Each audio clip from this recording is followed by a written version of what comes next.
We're live. What's going on, everybody? Welcome to the Sheepkey Sheared podcast. Where here we talk about people, politics, and popular culture. I'm your host, the one and only Austin Creed.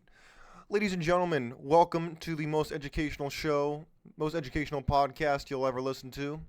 My friends, I realized something today. I know I say that almost every day, but you know, my mind's always working. I'm always thinking. I'm always moving, and my my parents are actually moving a lot of their stuff out of their house, and I came across something today that I didn't really think I'd ever think of again, much less see. And it was a notebook that I had to keep when I was in the military and I was going through mental health treatment. Now, for those of you who have not listened to me before, first of all, welcome.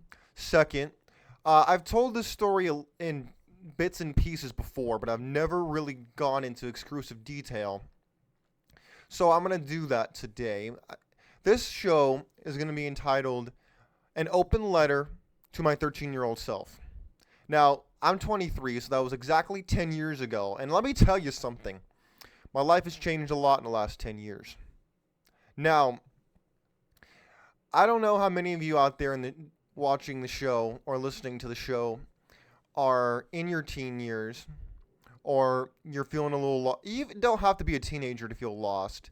You don't have to be a teenager to really feel like you're just kind of floating on the vast void of life, feeling empty without purpose, begging for riches, for fame, for everything out there that other people have that you want. Now, ladies, I'm going to have to tell you, this is going to be from a male perspective. I'm a man. I can only speak from a male perspective. I can try to speak from a woman perspective, but why would I try to do that when A, I can't really do it very well, and number two, it's not going to come from the heart, because at the end of the day, I can only talk about me. I can only talk about my experience with stuff. This whole show is one man's opinion mixed with research, statistics, and insight. But if you want to let your voice be heard on this topic, what do you think? What would you tell your 13-year-old self? What would you tell your 18-year-old self if you're older? What would you tell your younger self that you wish you had known, that nobody told you, that you had to figure out the hard way? Or maybe somebody tried to warn you, but you said, oh, what the hell do they know? They're old. They've been out the game. They don't know what they're talking about. You know, they're just my mom. They're just my dad. They're just my grandfather. Whatever. They don't know what they're talking about. That's not going to be me. Lo and behold, at some point, it was you. And you had to learn the hard way. So what lesson would you teach your 13-year-old self? What would you impart to them if you could? Well, that's what I'm going to be doing today. I'm going to be telling you more about myself. I'm going to be telling you more about what I would tell my younger self based on what I read out of this notebook. Now, I'll provide you with some context. But before I do that, I want you to, like I said, let your voice be heard. You can leave it in the comment section on YouTube or on Rumble. Or if you really want to interact with me more on a personal level, you can hit me up on Twitter at Austin Creed. I'm going to be tweeting out this question after the show because I want people to really engage and see what you think. So without further ado, what would I tell my 13-year-old self? Well, first of all, my 13-year-old self, he was, I don't know how to say this without this sounding really perverse, bad. He was young, dumb, and full of comment. I don't know what else to describe. That's what he was. My younger self was it wasn't that he wasn't ambitious, but he was more sheltered. He didn't understand the world for what it was. More saw the world through what people wanted it to be, what they wished it was, what it ought to be, that kind of stuff. Thought that women were the best thing ever. Thought that, money will come to me eventually. I don't have to work that hard. I'll just do things I enjoy every once in a while. I'm here for a good time, The classic good time Charlie. I think everybody goes through that phase. Let's be honest. Everybody goes through that phase at least once in their life. But for me, I started that out pretty early. Now, I wasn't somebody who was completely out in these streets. I wasn't doing anything crazy because thanks to my great friends out there, my bros who I've known my entire life. They know who they are. They helped keep me on the straight and narrow path when I was younger and I really needed it. But the thing I would tell my younger self is this. In life, you're going to fail. And you're going to fail a lot and sometimes very miserably. And the more you fail, the more you're going to learn. And it's only a true failure. There's a difference between falling and failing. Falling is just you hit a bump in the road and it jolts you off the wagon, whether it's you're feeling lazy, whether it's, you messed up, whether it's, hey, you don't feel like you're getting anything out of what you're doing, whatever it is, it's not going to permanently put you out of what you're doing, but what it's going to do, it's definitely going to disrupt your path. Hold on, give me 1 second. I gotta drink some coffee while I'm doing this. And then there's failing. Failing is when you admit that you can't do something, that you're not going to try anymore, and that you're going to just stop. You give up, in other words. I think I would tell my 13-year-old self that it's impossible to beat someone who doesn't give up. Let me tell you something. In between me writing my manuscripts that eventually I will be able to publish, and from doing the show every day, I have the hustler's mindset. I'm trying to make money, but I'm also trying to make my mark and build myself up. And a lot of dudes are afraid to do that. They're afraid that nobody wants to listen to them, that they have nothing valuable to say, that no one really cares about their opinion, so why even bother? No one's going to like what I'm going to bring to the table, so why do I bother? Oh, I don't know if I'm qualified to do this, why should I try? Oh, I don't know if, anybody's going to actually want to have anything to do with what I'm producing. Why would I bother doing it? They self-sabotage themselves or deny their potential because they don't want to face the rejection of other people. They'd rather suffer rejection at their own hands than at the hand of somebody else. Let me tell you something. Most people, they don't care what you're doing. They don't care where you're going. They don't care what you're talking about. They don't care because they're so busy thinking about them. They're so busy thinking about what other people are thinking about them that they don't care what other people are saying about you. They are so self-obsessed with themselves that they don't really care what is happening to you. They care about what's happening to them. So people are so self-obsessed, they think that everybody's watching them. Like, ooh, he said he's going to do this, but is he actually going to do it? I don't know. I'm going to watch. I'm going to watch him and see if he does it. No one does that. Not that I've ever seen. My friends, you need to realize a truth that I've come to know for myself. People often talk about they don't want to be selfish, but they also don't want to be completely selfless to where they lose their self-identity. So I'd like to share a quote with you that I would share with my 13-year-old self, and that's this. If I'm not for myself, who will be? But if I'm only for myself, then who am I? I'll repeat that again in case you missed it. Again, here it is. If I am not for myself, who will be? But if I am only for myself, then who am I? When you decide that you really want to advocate for yourself, when you decide that you're done letting other people tell you where to go, what to do, who to associate with, and everything else, you're ready to forge your own path and your own destiny, you will quickly realize that it requires a lot of self-determination, self-belief, and the ability to truly take this first step to self-mastery. That's what's going to require of you, is to master yourself. Because you will be unable to lead others if you can't lead yourself.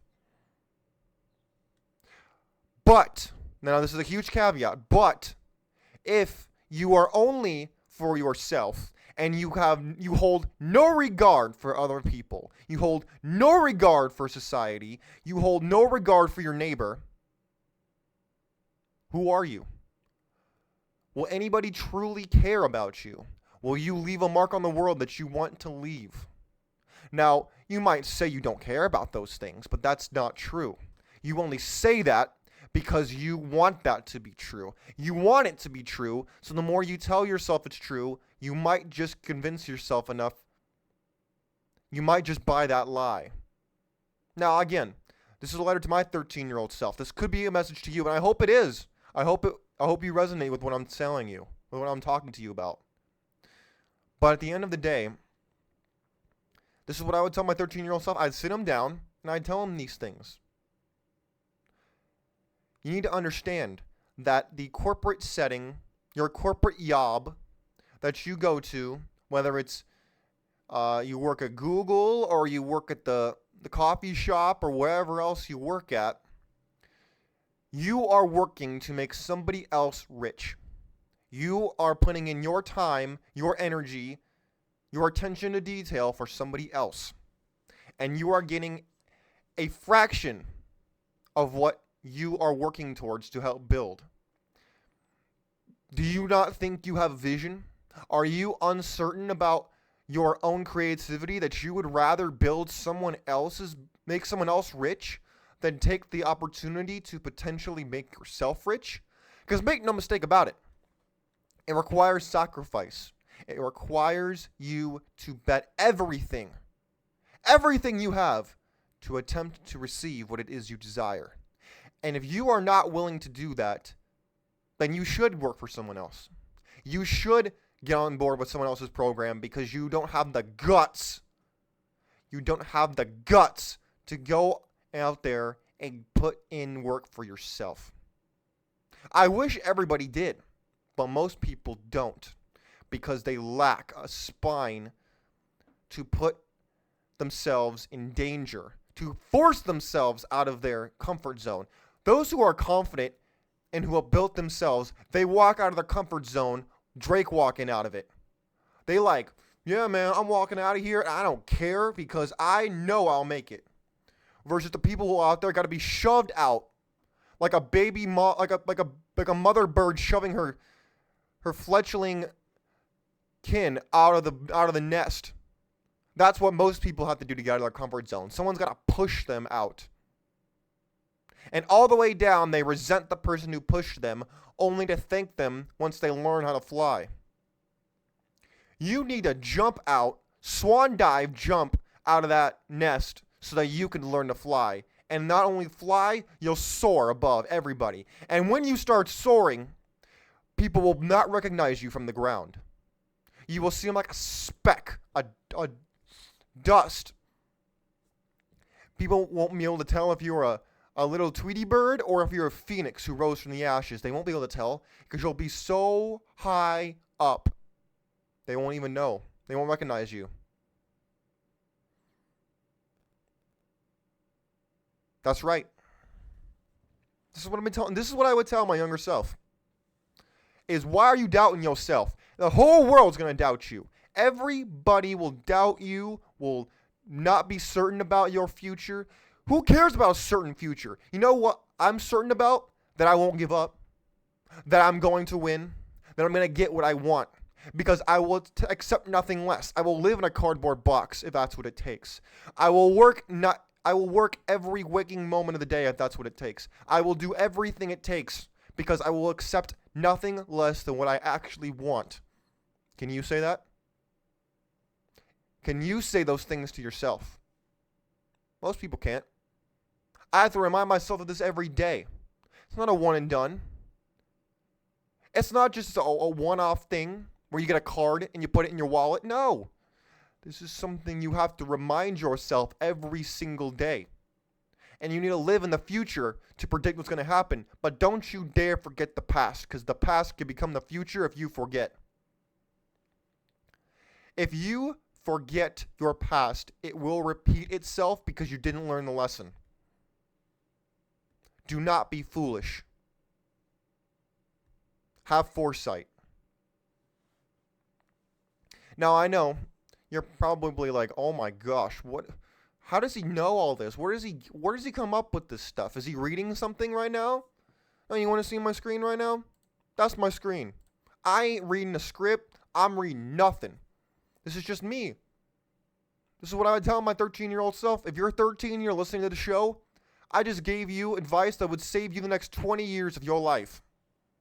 If you're 20 years old, I just saved you 10 to 15 years of your life. If you actually take everything I just said and you plugged it into a chip like you're playing Cyberpunk 77, you would just save yourself so much time. But I understand. Most people got to learn the hard way. Most people have to learn after they've already been hurt. Is it sad? Yes. Is it reality? Unfortunately, yes. My friends, everybody has a creative outlet. Everyone has something that makes them unique. You need to find what that is. And you need to make it your own. And you need to not let anybody make you resent that part of yourself. Now, you listener of the Sheep Get Sheared podcast, you might be thinking, I like listening to Austin. He's insightful. He has good thoughts. Maybe I like the sound of his voice. Whatever it is. I don't know why you listen. I'm glad you do, but I don't know why you do it. At the end of the day, no one owes me anything. You could turn the show off right now, and that I would keep doing it. I'd keep doing the show, but it would be different. I'm not owed anything, and neither are you. And the sooner you realize that, the sooner you will stop having a victim mentality. That's another aspect I would tell myself. Don't be a victim. Do not subscribe to this victim culture that is designed to keep you down, that is designed to suppress you, that is designed to get you thinking you deserve everything for free when nothing is free. In fact, it's the free things that are the most dangerous. It's the free things that you should be the most resentful of. One of the laws of power, you will learn to resent the free lunch because you will know it's a lie. You will know that whatever it is that is coming your way is a fraud. It is a fake. And if you want to be a real, genuine person, if you want to have real results, you can't use fake ingredients. You will not accept the free lunch because the free lunch is the most dangerous thing you can imagine. Last thing that I would tell myself, because I could do this show for the next hour. Maybe I'll make it a series. Let me know what you want. I might do that. Open letters to my younger self. Maybe I'll make that a series. Let me know what you think in the comments or on my Twitter at Austin Creed. But I'm going to keep going with my last tip. My last tip is this. My friends, take care of your physical health. Whether it's you go to a chiropractor, whether it's you go to massage therapy, whether it's you work out in the gym, whether it's you go make sure you see your dentist, your doctor, your optometrist, whatever it is you're doing, make sure you take care of yourself. Because you want to... Look, I know, trust me, everybody thinks they're going to be young forever, they're going to be good looking forever, they're going to be youthful forever, but let me tell you something, you're not. I'm not. That is exactly why I get massages, I go to the chiropractor, I do all these things because I want to make sure that I look and feel my best as much as I possibly can. Because when you're not doing that, let me phrase it to you like this. Let's pretend for a second that you're like the average schmuck who stays up really late, who then wakes up in the morning feeling like garbage, eats like garbage, doesn't work out, doesn't go for walks, doesn't run, doesn't eat right, is always on their screen, might be on head meds, and you wonder why you're depressed. You wonder why your life's not going the way you want it to go. You can't understand why you're not winning. When you're treating your body like garbage, when you're treating your psyche like garbage, and you're telling yourself that you're not worth it. Do you think pro athletes high-level business entrepreneurs, high-level executives, do you honestly think that these people treat their bodies like dirt? Do you think that these people eat trash food and associate with trash individuals and do all these things? Hell no. No. You are who you hang out with. If you hang with bums, you're going to be a bum. If you lay with the roaches, you're going to get typhus. My friends, and that typhus is not always physical. It can be mental. Mental's the worst. If they get your psyche, oh, that's going to take you a long time to fix, like it did for me. You need to get your mind right, and then your body will follow. Sometimes you need to get your body right so your mind will follow. You ever had that before? I'm giving y'all game. Things I've had to learn the hard way when I hit rock bottom. Everybody going to hit rock bottom at least once in their life. I'd argue every chapter of your life, you hit rock bottom. You go through the classic story arc where you start here, you kind of go up a little bit, then you drop down, then you go back up again. Sometimes your life will look like a cardiac arrest patient, but that's okay. That happens in life. You can't control everything that happens to you, but what you can control is your response to it. That's one thing you will always be able to control. Anyways, my friends, I will conclude my letter to my 13-year-old self with that. If you have any thoughts, comments, questions, concerns, make sure to hit me up on Twitter at Austin Creed, or at Aussie Creed. You will also be able to find me in the comment section if you're watching on YouTube or on Rumble. But until next time, my friends, let me know what you think. What would you tell your younger self? God bless you, God bless your family, and God bless the United States of America. We're out of here. You can take care of yourselves now. And if you need to replay this. I gave y'all game that took me 10 years to learn. I hope it doesn't take you 10 years, or God forbid, twice as long.